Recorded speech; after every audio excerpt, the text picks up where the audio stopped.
Você tem algum amigo viciado em pornografia? Eu tenho amigos adultos que já confessaram para mim que tem esse vício.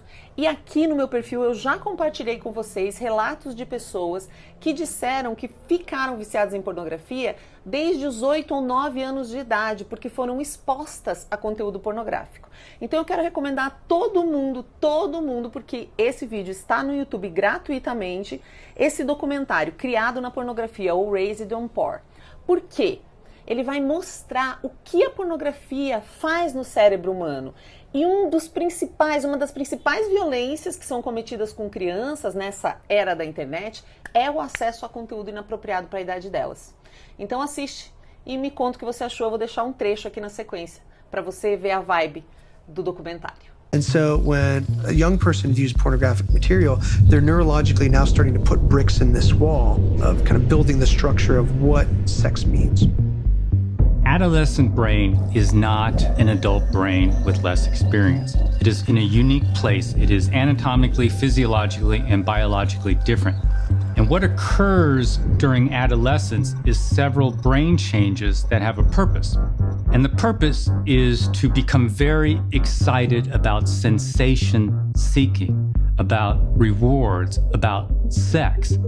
And it's to become wired up, actually changing the structure of the brain to wire up to the environment. And it has been shown to occur with nerve connections. The way nerves connect and intertwine is really the basis for all learning and all memory. So what occurs is around age 11, the adolescent brain prunes down these connections until you're set with the connections that will perhaps last a lifetime. Pornography is a teacher and modeler of sexual templates, particularly when they're modeled early, because it's a powerful neuroplasticity device. Neuroplasticity means that our brain changes, and we change when we want and when we learn. And we have seen it in pornography now. People who are watching pornography compulsively, their brains look different from those that are not. A leading researcher said recently to me, we're in the midst of the single largest unregulated social experiment in human history. And what he was talking about was the inundation of the brains of young children with content that they're not prepared to deal with. And what it is doing is normalizing behavior that is going to affect particularly young boys, is going to affect their view of women, their view of relationships, their view of the world. Well, food is about 150% spike of dopamine, and sex is 200, which is equivalent to morphine. Sexual orgasm is equivalent to a morphine rush. That's a pretty powerful reward.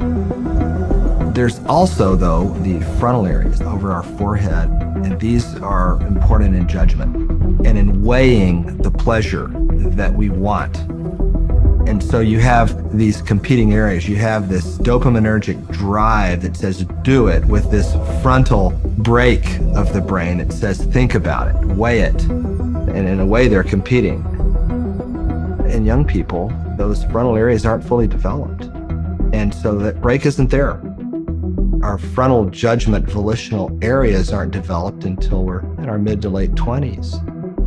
And so you have an 8-year-old with this undeveloped brain who doesn't really have the ability to weigh or to judge what they're seeing, whether it's harmful, not harmful, what will the result be if they participate in this activity. They don't even know what it is.